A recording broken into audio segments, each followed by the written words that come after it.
Hello, everyone. This is Martin Van Durham. Welcome back to another episode of Martin Reviews Movies. Um, well then, this is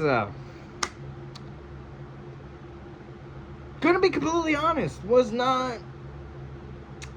I went into this movie with half of the expectations I had when I went and saw Jurassic World. Whoa. Complete flip-a-roo. If you guys are wondering, I just went and saw the second Five Nights at Freddy's movie. After literally waiting weeks. It came out in the beginning of December and it's already the last of December, so I'm like, okay, what way to close off the year I go see this movie. And gotta pleasantly say it was actually a good movie. Like, I cannot believe I'm actually saying it. Me. I thought I'd be absolutely shitting on it. There was hardly anything for me to shit about. At all. Like, the story, interesting as fuck. The whole premise, also spoiler warning, for those who haven't seen the FNAF movie, go watch it in theaters while you still can. But yeah, literally, for those who have already seen it, because there's probably going to be people on here saying it was a little bad or something like that. But honestly, in my eyes, in my opinion, and having being a fan of Five Nights at Freddy since its inception, thanks to Markiplier,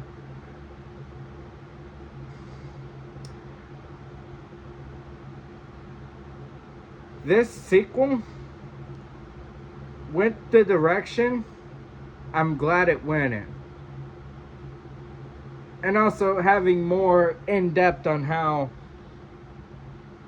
the animatronics are animatronics. And also just the return of the animatronics from the last movie. That was an addition I did not see coming.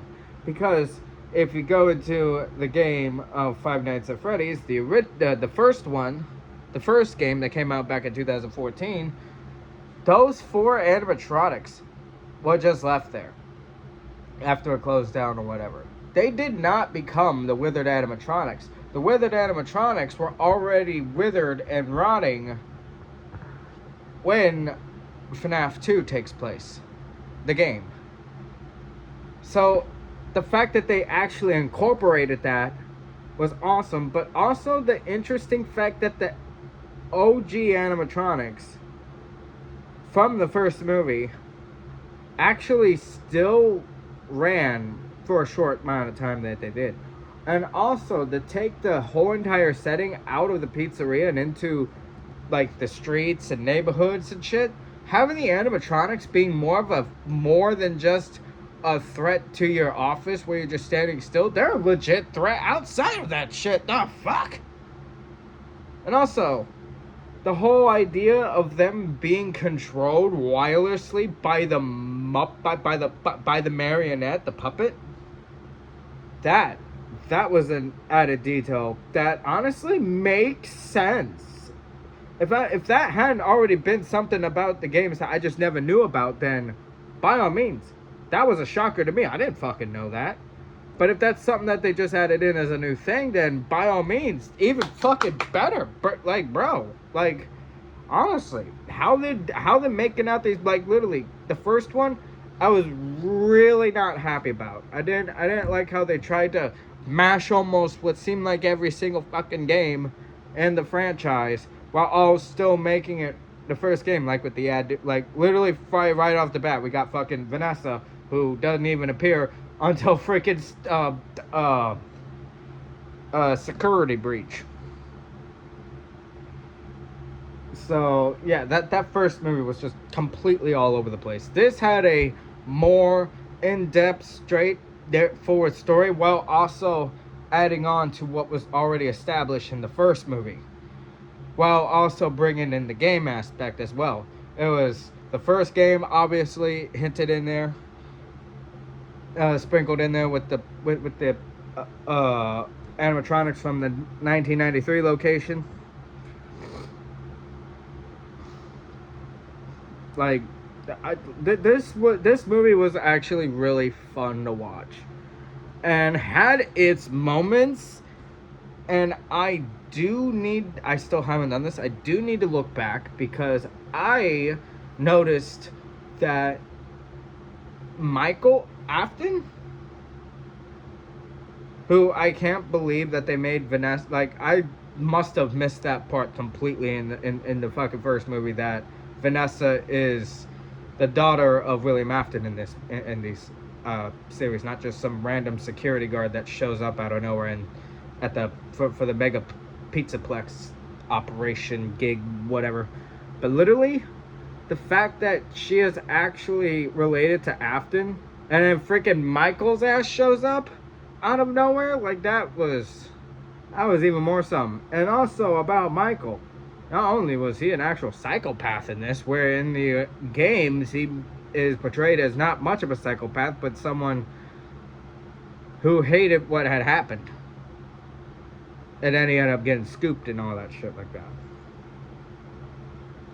And obviously in FNAF 6, he burns himself alive along with fucking Afton and Circus Baby and shit like that. So honestly, I can't wait for the third movie. This movie was an absolute step up, story-wise and everything. I love Abby and Michael and Mike. Abby and Mike's relationship has grown a lot more. The animatronics looked fucking great, better than the first ones. And even when they brought back them, even with a little bit of weather, they needed to look a little weathered. And same with the toys. I don't know why they looked brand new. When literally that restaurant was abandoned, where in FNAF 2, I'm very certain it was still open because it didn't look nearly as decrepit as it did in the second Five Nights at Freddy's movie. But yeah, all in all, great presents, great movie. I stayed around for the ending and everything for both things that happen after the credits start rolling, which I love the fact that they had died in a fire. Now for the third movie, I don't care what no one says. Living Tombstone don't have a Five Nights at Freddy's 3 song now, do they? No, they don't. Not that I don't. Not that I know of. I never knew. Did you know? No, I don't. I don't think so. They can go two routes with this. They can, at the end of Five Nights at Freddy's 3, when it comes out, they could literally have Nate Wants to Battle salvaged, which that is a Five Nights at Freddy's 3 song, or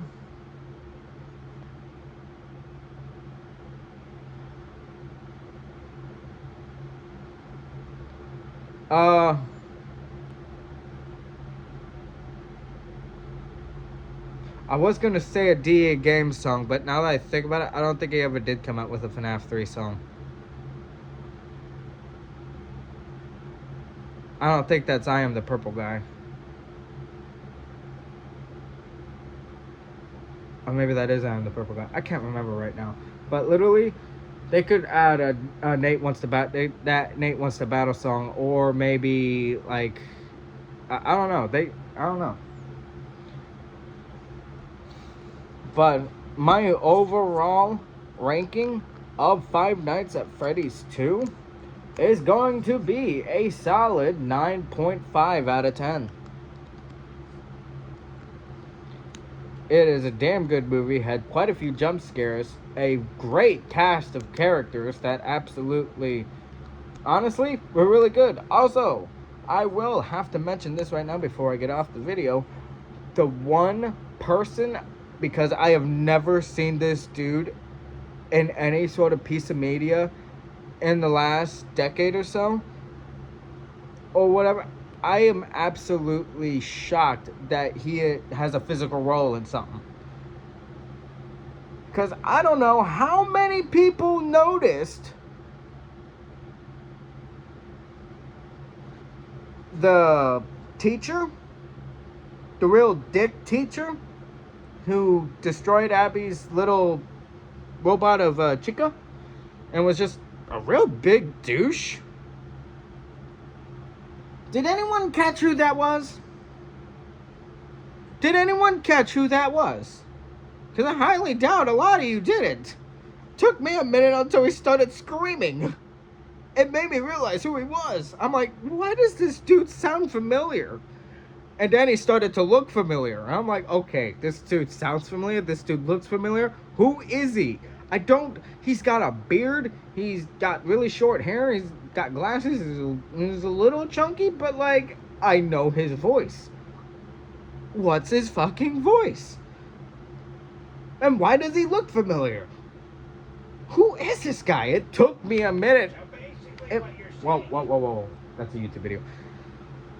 Literally, it took me until he started screaming because he's getting thrown about by Chica. And then having his head smashed. That's when it hit me. That's Dennis fucking Nedry.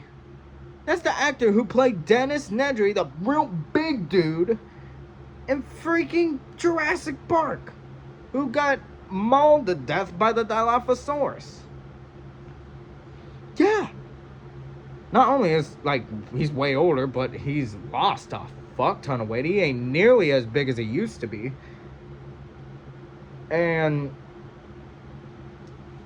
he's still a damn good actor. Just where has he been? I didn't know he was still acting. And back to Michael Afton before I leave for a second. I need to look at the casting because I'm very certain I'm very certain I recognize who that is too. And I don't know if anyone recognized him, but literally, I'm very certain it's because of that haircut he got. Bro reminded me so much of this content creator who he normally does like skits where he plays God, and he has his angels buddies come up and ask him, hey, what kind of dog you want me to make, or whatever the fuck. Shit like that.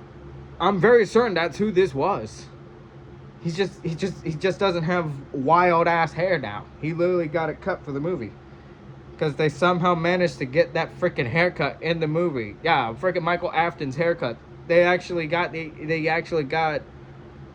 like, wow, that was such a weird haircut on Michael. It was weird. But yeah, no, I'm very certain that's who that was. But also props for Dennis's actor coming back. I do not remember his name, but the fact that he is in this movie does a pretty good job at acting, even though he acts like even though he's playing a real douchebag teacher, but plays it pretty well. But yeah. Other than that, this was a very shocking and surprising movie that had jump scared me on multiple occasions. So, with that being said, Five Nights at Freddy's 2 by Blumehouse Productions gets a 9.5 review from me. A FNAF fan of since 2014. So, other than that, I'm Martin Van Frickin' Durham, and this has been another episode of Martin Reviews Movies, and the last one of the year, and the only second one of the year. So, I'll try to see more movies in 2025. So, with that being said, I'm Martin Van Durham. Have a good night. Peace out.